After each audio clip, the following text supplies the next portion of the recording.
Welcome to the Old Capital Real Estate Investing Podcast with Michael Becker and Paul Peebles. During this program, you will hear interviews with real-life successful investors who will share their stories and provide useful advice on how to acquire, finance, and operate apartment complexes. Now, here they are, Mike Becker and Paul Peebles. Welcome to the Old Capital Real Estate Investing Podcast. I'm your host, Paul Peebles, National Underwriter for Old Capital, and joining me today is Michael Becker. Hey, Paul. Also with Old Capital, and Les Meisel. Hey, Paul. With Old Capital. So, guys, thanks for being and joining us a little bit of a roundtable today.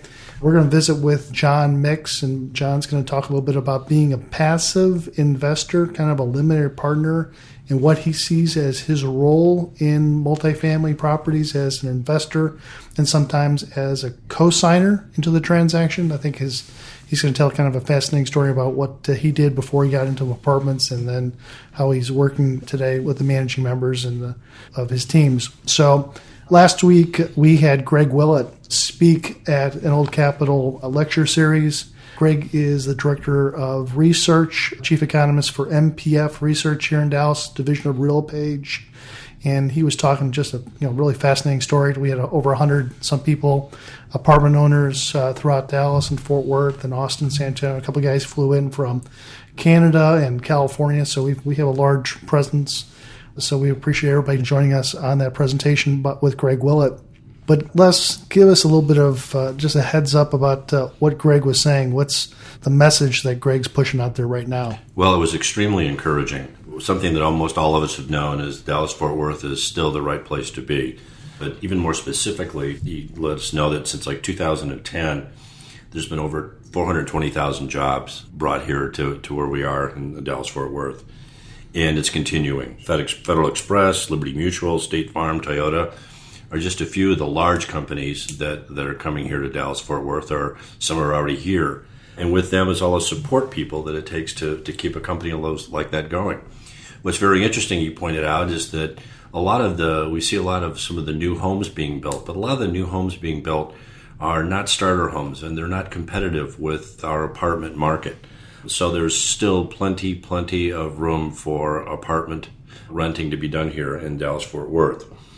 One of the things I liked what he was telling us is that there's potential for rent increases and all of the advantages that you as owners want to see. It was very encouraging. He said, if you really want to worry about something, worry about water. But after the last 2 weeks, I don't think we have to worry about water. Okay, that's because it's been raining cats and dogs in Dallas.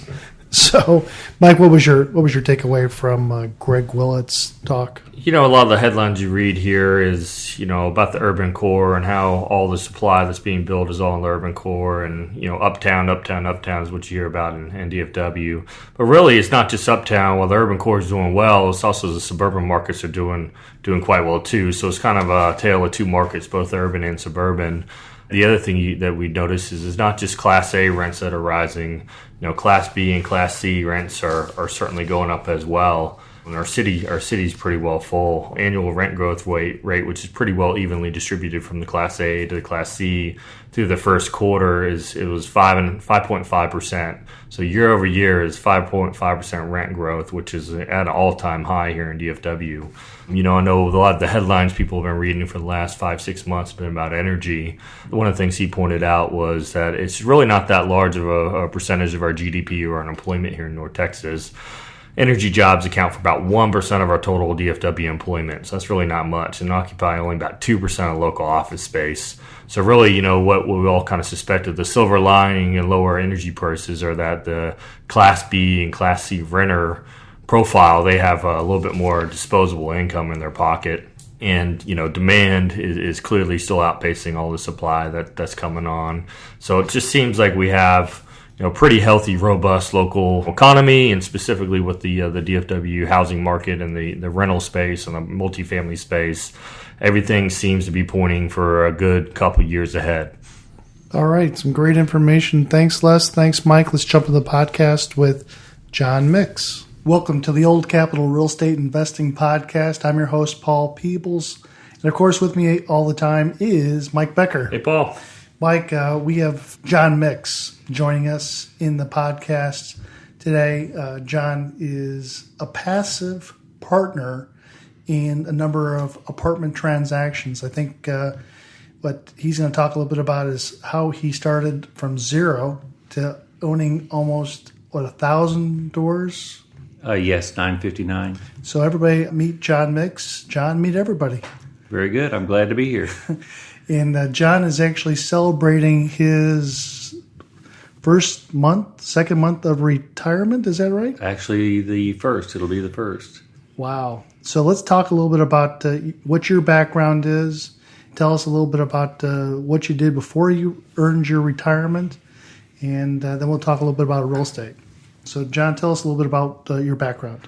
Okay. I've had a career in retail management, a full career in retail management. I was with the company that I'm retiring from for 36 years. Wow. Was in a supervisory role for 35 of those years. It was a very good career, very time-consuming, very demanding, and looking forward to getting into real estate. I've had an interest in real estate for many years, and I just did not have the time with the career demands that I had placed on me to get into it at the level that I wanted to. I had an opportunity about a year and a half ago to go to a seminar here in town for an investment club, a real estate investment club, and made the decision to join that club, and that was summer of 2013. Went about doing a lot of networking at that time, and found out that there were a lot of great people in the club, the people that were genuinely concerned about actually investing in multiple family real estate, and multifamily was the avenue that I wanted to take. The benefits of multifamily over single family for me were my best fit. After about 3 or 4 months of networking and getting to know people, looking for potential investment deals for me, the market kind of dried up for the remainder of that year, and it was in the winter and then early spring of the following year, in 2014, last year, that some what looked like good potential multifamily deals began to appear. And having done the networking and got to know some of the leads in those deals, we were able to get going and closed on our first property last February, so February 2014. That's good. And that has been a very, very beneficial deal. So take a step back a little bit. So why, you mentioned that, multifamily is what you wanted to do, and what other things did you explore, and why is multifamily a better fit for you over single family or, say, an office building or something like that? What drew you to it? Well, the only two areas I really looked at were single family and multifamily residential real estate. I wasn't interested in the other types of commercial, whether it be just raw land or commercial buildings. I like the idea of residences because people have to have a place to live. Sure. It's a good market, and knowing DFW, I've lived here all my life. Like I know it, I felt like this was an outstanding opportunity and a great time for that type market for me and for this area. But single family, from everything that I've learned about single family, are more time consuming, and more time is required to successfully manage those. With multifamily, you have a lot of synergies and benefits of size that the single family didn't have. So I wanted to focus on multifamily. So you joined the local real estate investment club, and you started, you're a passive investor, so you're not the lead investor.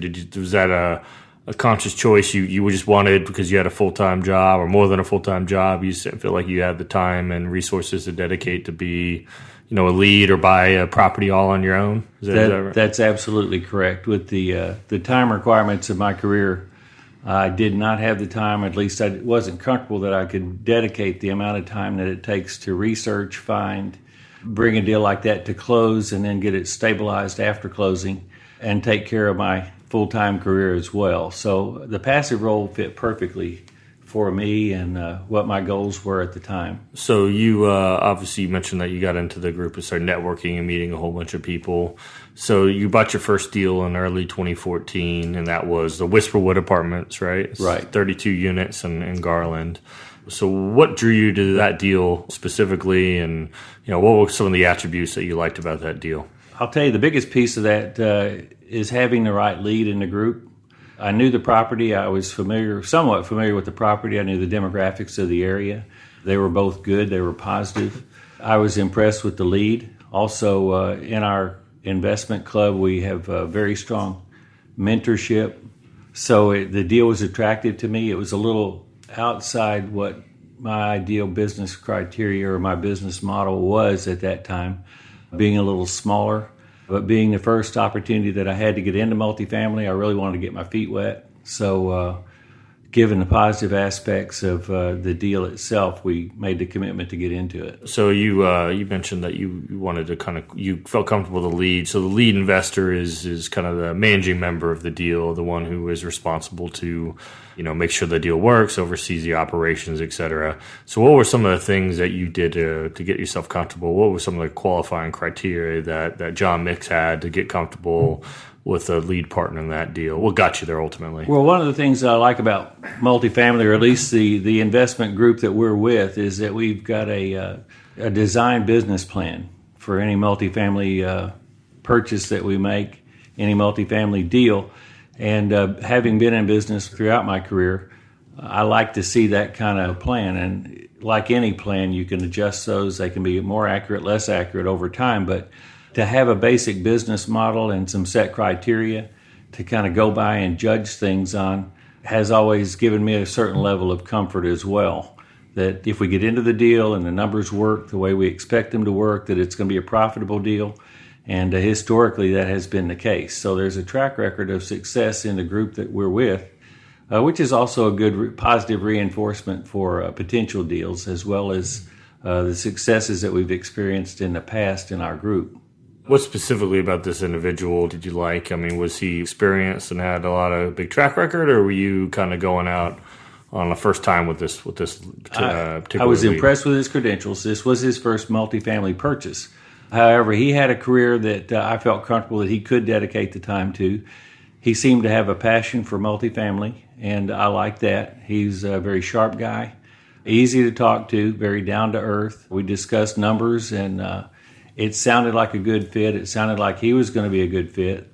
And with his mentor that I knew about in the deal, I had an extra level of comfort there that there would be few things overlooked or not discovered in during the due diligence and pre-purchase.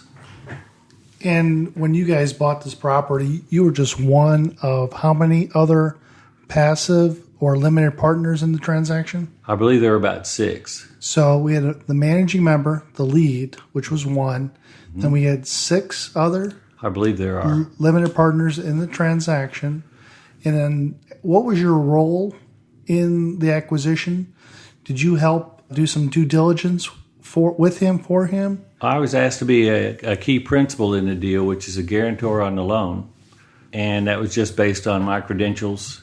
You had a good balance sheet, you had a good net worth, you had good liquidity, and so you helped him. So he was the captain of the pilot of the airplane, and you filled in as the first officer, so to speak.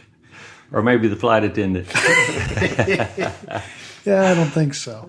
So he viewed you as a partner in the transaction. The bank viewed you as a guarantor with him, because he also signed too. He had a good balance sheet, a good net worth, but by himself, he didn't have enough that the bank felt comfortable just doing the transaction by him. So you added on to help him, in the eyes of the bank, get the ball over the goal line. And then not only did you sign, but did you do any physical due diligence in the property just to kind of satisfy your knowledge base of that you were making the right decision? I did nothing more than tour the property. I did not participate in the due diligence. Unfortunately, when we were doing all that due diligence, it was a very busy time for my primary career, and I was very limited in availability. So really what you did is you showed up, wrote the check out, and signed the loan papers. In a manner of speaking, yes. And so did the other limited partners, do you know if they helped in some of the physical due diligence of the property? Or did he, the managing member, the lead, did he contract out to a third party to take a look at the physical needs of the property? To the best of my knowledge, there were none of the other members that participated in the due diligence. And yes, we did use some outside help, vendors and contractors, to help us evaluate the property, as well as the lead mentor. So kind of moving forward a little bit, so you've done a total of eight properties, invested a total of 8 properties. Yes. How many of those have you guarantored or were key principal on, and how many were just kind of a passive, just a straight regular investor? I've been a key principal in a total of 5 of those, 5 units. What made you comfortable doing that, and why? What are the benefits of you being a key principal or guarantor on a loan versus just being a regular, just limited partner or passive investor? What made you comfortable with that? Well, there's no monetary incentive to speak of, but in order to build a resume in case, and at some point in time in the future, if I elect to do my own deal and be a lead or a sponsor in a multifamily purchase, it would help my resume to have those on it. Yeah, good. So maybe talk about 1 or 2 of the other deals you've done.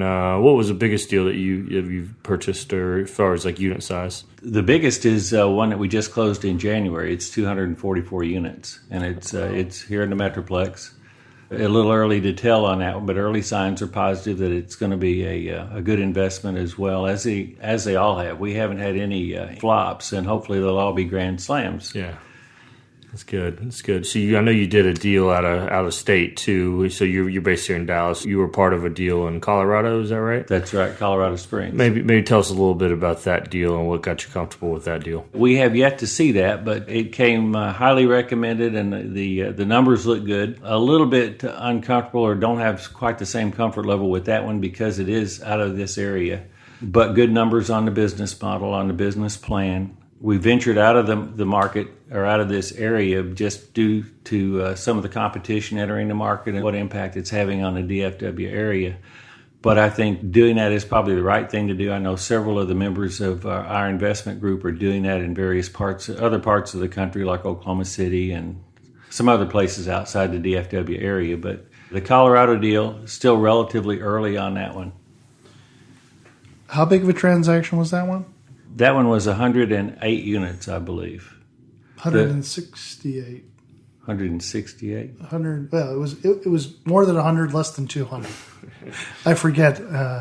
It's been. When did we close that transaction? It was October. October of 2014. October 2014. Yes. So, did you actually physically drive up to Colorado before you invested, or did you do it afterwards? What was your comfort level with the transaction? Because of the leads that were involved with that deal, we have not seen the property. In fact, we're scheduled to go up there next month for an investors meeting on site.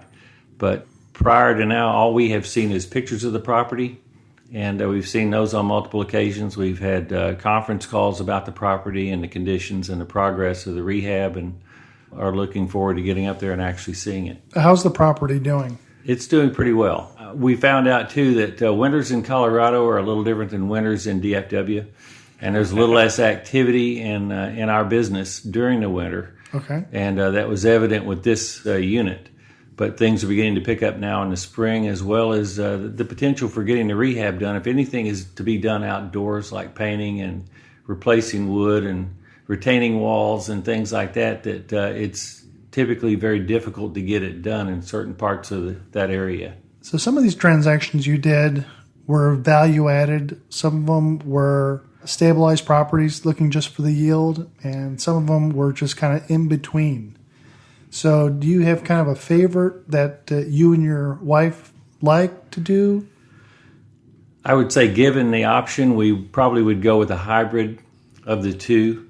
Maybe a hybrid value, I think, is the way it's termed now, where there is a little more potential for upside through the course of the business model. Mm-hmm. That's good.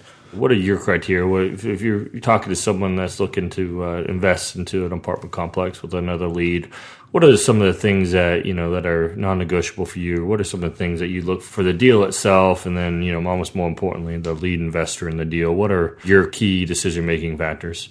Probably the biggest single factor is the lead, the sponsor, the person that's going to take the role of really guiding the process. What criteria do you put that person through when you're ranking them in your mind and trying to make a decision? A lot of the same things. Paul, did you want to jump in? I want to. Do you look at their the lead's credit report? Do you look at their personal financial statement? Some people don't have, a history of ownership of multifamily property, so you're kind of like backing a horse. So just like Mike was asking, is there something physically you look at, but just besides looking them in the eye and finding out if they're a quality person? I do not check their paperwork, and I don't check their credentials. I get to know them through the course of the meetings and the get-togethers that we have in our investment group. I know what their career is. I know about their families. I know some personal things about the individual. I know what their work history is, what their work record. What I look for is pretty much the same things that I look for in my career in retail, and that's just some leadership qualities, good communication skills, somebody that has a grasp of numbers, somebody that has a passion for multifamily real estate success, somebody that has a high level, or at least to me, a high level of integrity. That's in a nutshell, that's kind of what I look for. Yeah, how many people did you manage at your last company? I supervised 14 stores. So and, that was 14 store managers, and then their teams below, although I didn't have hands-on management of those people. Each store had how many people in it? Anywhere from 50 to probably 100. Yeah, so I think the point is that John's been able to manage people and can kind of size up people pretty quickly, in that he kind of can tell whether you're giving them the business, or if you truly believe in what you have the passion for to do in multifamily property, and if you're going to follow through what you say you want to do on the front side. Has your criteria changed now? You've been at this for almost 2 years now. In and around it, pretty serious. Has it changed a little bit from what you look for in people or a deal from 2 years ago to today? Initially, I was not as concerned, may be the wrong word, but I really prefer to stay in the larger units now and continue to work our way up in terms of the size of the properties. Initially, I wanted to get my feet wet. I wanted to get into it and learn more about it, and actually get online with a deal or two deals. So we have done some smaller deals, but again, given the right criteria, with the right leadership, with the right numbers, with the right business model, I won't say that I wouldn't get into any deal. Okay. And as far as you kind of alluded to the fact that one of the benefits for you for signing on some of these notes was to get yourself positioned from a resume standpoint if you wanted to be a lead. Do you see yourself transitioning into that role at some point now that you've freed up your day job? Well, it's a little early to tell, but my wife and I have had some early discussions about that possibility, and there's a possibility down the road that as some of these deals come to fruition and we close and begin to move on, that we may decide to take that step. Your wife is a big part of your team.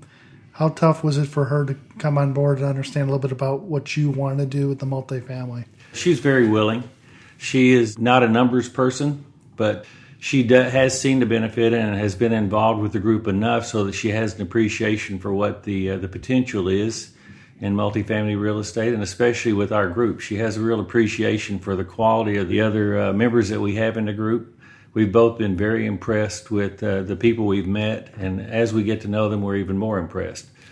So just a really good group of people. How's the last 2 years of your life changed from a cash flow perspective? Do you feel a whole lot better about today retiring, that you've done it, than if you just kind of sat there and put money in your 401k? That was part of the other. I had something of a sense of urgency to really get some traction in this. I wanted to get it up and get it rolling before I actually left my previous career, and we've been able to do that pretty well to this point. At least it's met my goals to this point, and we're very optimistic about the future. That's good. So if you have any, talking to someone that's aspiring to get in the business or just new to the business, do you have any words of wisdom or any mistakes or lessons you learned the hard way that you can maybe impart upon to somebody who's aspiring to either be a lead in the deal or kind of what you did, invest with some other leads? I would just say get to know the people that you're working with. Become very comfortable that you do know them, that you know about their history, about their past, that they've got the leadership qualities that you're looking for. Get to know what their interests are and what their goals are. Fortunately, knock on wood, we haven't had any bad experiences to learn from, other than I'd always like to to have a quicker learning track for myself, because there's still quite a few things that I'm picking up as we go along. I think the longer we're in the business, the more we'll get comfortable that we really do know it inside and out and forwards and backwards. But really just get to know your team, and hopefully you'll be fortunate enough to get into a good group like we have. Any funny stories about getting into the multifamily business? Anything that you can think of off the top of your head that people would get a chuckle out of? No. Sorry. That's all right. Again, we appreciate John Mix being here in the podcast. Again, John is a passive investor in 8 transactions that he's put his money where his mouth is, and been a guarantor, a key principal. He's been an equity investor in a lot of these transactions. Him and his wife are just super people, and we wanted at least to have everybody visit with John. So, Mike? Hey, John, just appreciate it. If anyone wants to reach out to you, do you mind sharing your email address and they can maybe shoot you an email? Okay, it's jmix, MIX, 000 @gmail.com. John, appreciate your time. Thank you. Okay, thank you.